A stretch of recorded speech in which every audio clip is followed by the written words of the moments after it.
اللہ رب العزت فرماتے ہیں انما الخمر والمیسر والانصاب والازلام رجس من عمل الشیطان فاجتنبوه لعلکم تفلحون۔ چند چیزیں اللہ رب العزت نے گنوائی کہ ان سے بچے رہو، ان سے بچے رہو، ان سے اجتناب کرو۔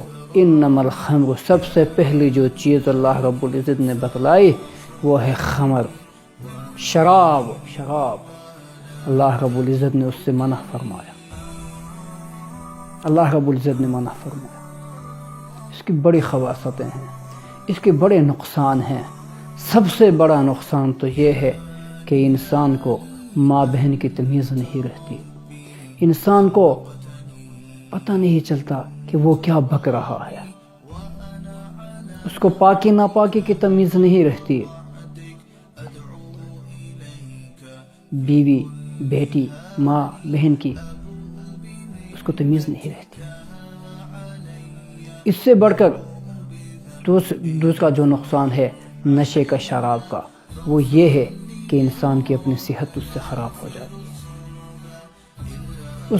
انسان کے اندر کا جو سسٹم ہے وہ ڈیمیج ہو جاتا ہے، اور آخر انسان موت کے منہ میں چلا جاتا ہے۔ کتنے ایسے جوان تم لوگوں نے بھی دیکھے ہوں گے، ہم نے بھی دیکھے، تم نے سنے ہوں گے، ہم نے بھی سنے ہیں کہ شراب کے نشے میں انتقال کر گیا، اب پتہ نہیں اس کے ساتھ کیا ہوگا۔ اللہ کے نبی صلی اللہ علیہ وسلم فرماتے ہیں جو جس حالت میں مرے گا اسی حالت میں وہ اٹھایا جائے گا۔ بندہ اگر نماز کی حالت میں مرتا ہے تو وہ کل قیامت کے دن نماز کی حالت میں اٹھے گا، اللہ کے حضور اٹھے گا، وہ سرخ روح ہوگا۔ اور جو بندہ گناہ کرتے ہوئے اللہ کے پاس چلا جائے، اللہ سب کو اس بری موت سے بچائے، سب کو بچائے۔ اس حالت میں، نشے کی حالت میں، شراب پی کر یا کوئی اور نشے کی چیز کھا کر بندہ جب اس حالت میں مر جائے تو کل کو قیامت کے دن اللہ کے حضور اسی حالت میں کھڑا ہوگا، بڑا شرمندہ ہوگا، بڑا شرمندہ ہوگا۔ اللہ سب کو بچائے اس سے، اللہ سب کو بچائے۔ آج کل ہمارا جو معاشرہ بہت بگڑ چکا ہے۔ اب لوگ نشے کو کچھ سمجھتے ہی نہیں، وہ کہتے ہیں وہ شراب کو تم حرام سمجھتے ہیں لیکن پیتے اس کو بھی ہیں، اسے بھی پیتے ہیں، اس سے بھی وہ نہیں بچتے۔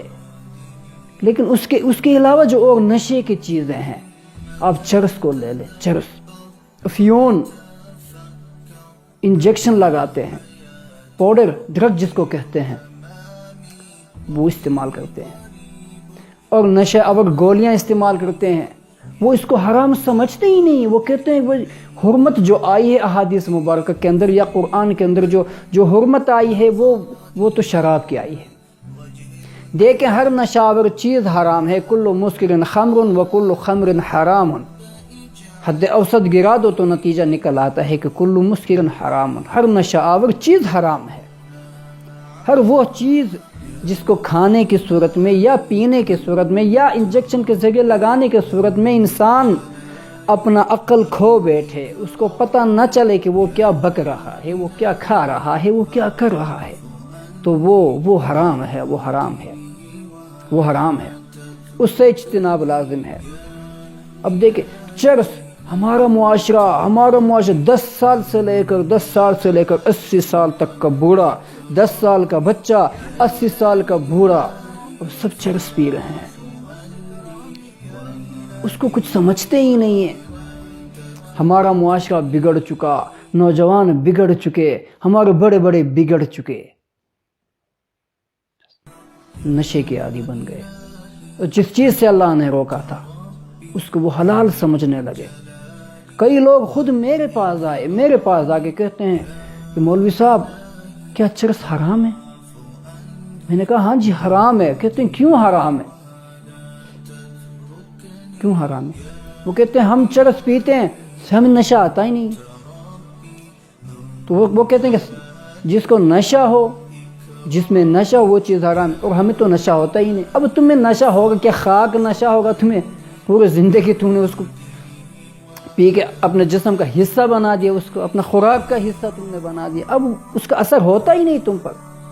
دیکھیں جو چیز ابتداءً نشہ نشہ لائے، ابتداءً نشہ لائے وہ حرام ہے، ابتدائی طور پر نشہ، بعد میں چاہے وہ لائے نہ لائے اس سے غرض نہیں ہے، پہلی دفعہ کوئی چیز نشہ لے آئے تو وہ حرام ہے۔ لہٰذا یہ اس بات کی بھی وضاحت کرنا میں ضروری سمجھتا ہوں کہ چرس جس طرح شراب حرام ہے اس طرح چرس بھی حرام ہے، جس طرح شراب حرام ہے اس طرح یہ جو گولیاں نشہ آور گولیاں ہیں وہ بھی حرام ہیں، جس طرح شراب حرام ہے اسی طرح یہ انجیکشن جو لگواتے ہیں یہ بھی حرام ہے، ڈرگ وغیرہ یہ سب حرام ہیں، جس طرح کتے کا گوشت حرام ہے اس طرح یہ بھی حرام ہے، اس سے اجتناب لازم ہے۔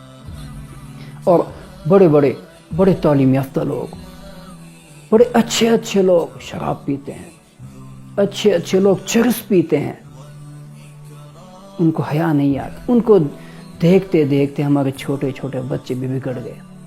اب ہمارے معاشرے کے اندر خود میں نے اپنے آنکھوں سے دیکھا ہے، 12 سال سے لے کر 80 سال تک کے بوڑھے کو میں نے چرس پیتے دیکھا ہے، چرس پیتے دیکھا، وہ کچھ سمجھ، وہ بیچتے ہیں خود اپنے ہاتھ، وہ فروخت کرتے ہیں چرس، وہ فروخت ہوتی ہے، ہمارے محلوں میں گلیوں میں چرس فروخت ہوتی ہے۔ اب کون ہے جو اس کو روکے؟ اور یہ چلا کون رہا ہے؟ یہ ادارے کیا کر رہے ہیں کہ ان کو پتہ نہیں ہے؟ اللہ ان کو توفیق دے، اللہ ان کو توفیق دے۔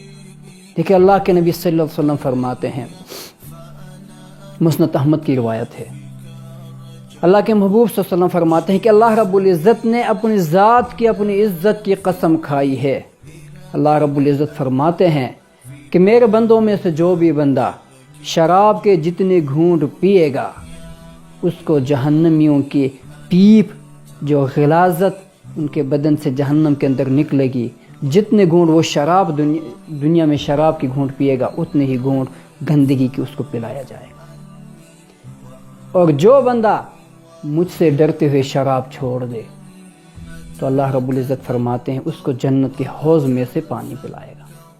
مسلم کی روایت ہے، اللہ کے نبی صلی اللہ علیہ وسلم فرماتے ہیں کہ اللہ رب العزت نے اپنے ذمہ یہ عہد لازم کر رکھا ہے کہ اس کے بندوں میں سے جو بندہ نشہ آور چیز کھائے یا پیے اللہ رب العزت اس کو طینۃ الخبال میں سے پلائیں گے۔ صحابہ نے عرض کیا، اے اللہ کے محبوب یہ طینۃ الخبال کیا چیز ہے، یہ ہے کیا؟ تو اللہ کے محبوب صلی اللہ علیہ وسلم نے فرمایا، طینۃ الخبال جہنم کے اندر ڈلنے والے وہ لوگ ہوں گے جن کے بدن سے پسینہ نکلے گا، اور جن کے اندر سے جن کو جہنم جن کو نچوڑ دے گا، یہ ان کا نچوڑ ہوگا، اور ان کے بدن سے نکلا ہوا گندا پسینہ ہوگا، وہ پسینہ ان لوگوں کو پلایا جائے گا جو دنیا کے اندر شراب پیتے ہیں۔ ابو موسیٰ اشعری رضی اللہ تعالیٰ عنہ سے روایت ہے، فرماتے ہیں کہ اللہ کے نبی صلی اللہ علیہ وسلم نے ارشاد فرمایا کہ جس بندے کی عادت ہو شراب پینے کی اور اسی حالت میں وہ مر جائے توبہ کیے بغیر اگر وہ مر جائے تو اللہ کے محبوب صلی اللہ علیہ وسلم نے فرمایا اس کو نہر الغوطہ میں سے پلایا جائے گا۔ صحابہ نے عرض کیا، اے اللہ کے محبوب یہ کیا چیز ہے نہر الغوطہ؟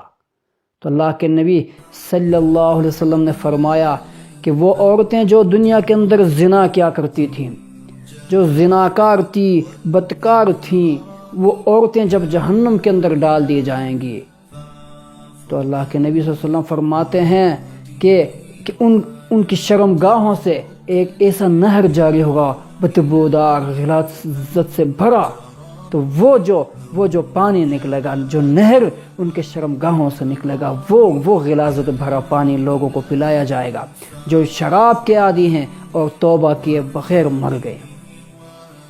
اتنی بڑی چیز۔ امام شمس الدین ذہبی رحمۃ اللہ علیہ بہت بڑے محدث گزرے ہیں، انہوں نے ایک کتاب لکھی ہے 2 جلدوں کے اندر، الکبائر نام کی ایک کتاب انہوں نے لکھی ہے، اس کے اندر انہوں نے ایک واقعہ لکھا ہے۔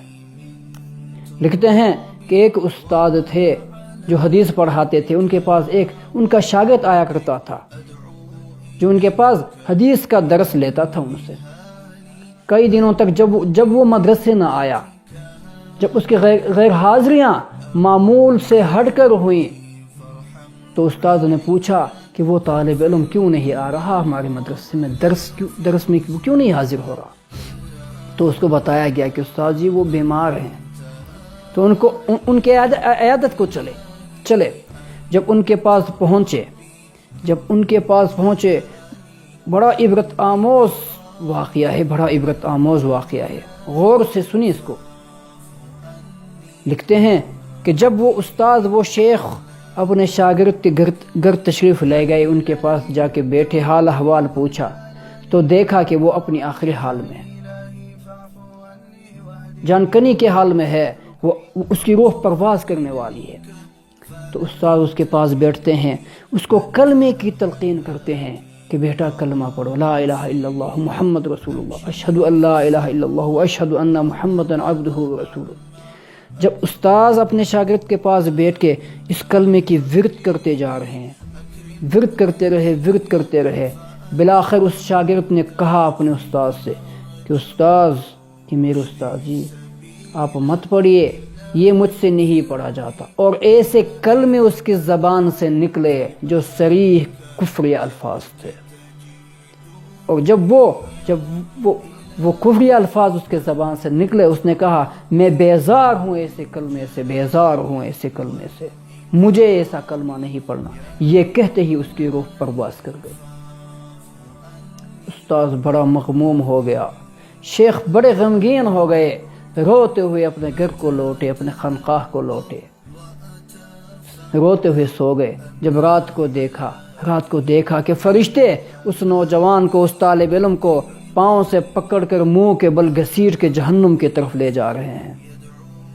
شیخ دیکھتے ہیں اور دوڑتے ہیں ان کے پاس، جا کے فرشتوں کو روک کے کہتے ہیں کہ فرشتوں مجھے اس سے کچھ پوچھنا ہے۔ جب فرشتے کہتے ہیں وہ رک جاتے ہیں، تو پھر وہ اپنے شاگرد سے پوچھتا ہے کہ بیٹا بتاؤ ایسا کیا تم نے عمل کیا تھا کہ اتنے بڑے خسارے میں تم پڑ گئے، ایسا کون سا عمل تم نے کیا تھا؟ تو وہ شاگرد کہنے لگے کہ استاد جی ایک دن میں بیمار ہوا تھا، مجھے بیماری لگ گئی، میں نے بڑا علاج کیا، ٹھیک نہ ہوا، بالآخر کسی دوست نے مجھے مشورہ دیا کہ آپ شراب کی ایک گھونٹ پی لیں، آپ کی بیماری ہمیشہ کے لیے ختم ہو جائے۔ اور وہ میں نے پی لی، وہ شراب ایک گلاس میں ڈال کر، ایک پیالے کے اندر ڈال کر میں نے وہ شراب پی لی اور میری بیماری ختم ہو گئی۔ پھر میں نے اس سے توبہ نہیں کیا تھا، ابھی تک میں نے توبہ نہیں کیا تھا۔ یہ اسی کی وجہ سے ایسا ہوا کہ مجھے مرتے ہوئے کلمہ نصیب نہ ہوا، اتنا بڑا خسارہ۔ سوچیں وہ لوگ جو پوری زندگی شراب کو پانی کی طرح پیتے ہیں، شراب پیتے ہیں، ان کا کیا حال ہوگا؟ پوری زندگی انہوں نے شراب پینے میں لگا دی، مستی میں لگا دی، ہر کھانے کے اوپر شراب، اب ان کو کیا کلمہ نصیب ہوگا؟ تو میرے دوستو، دعا ہے کہ اللہ رب العزت ہم کو اس خبیث چیز سے بچائے، ہر نشہ آور چیز سے ہمیں بچائے۔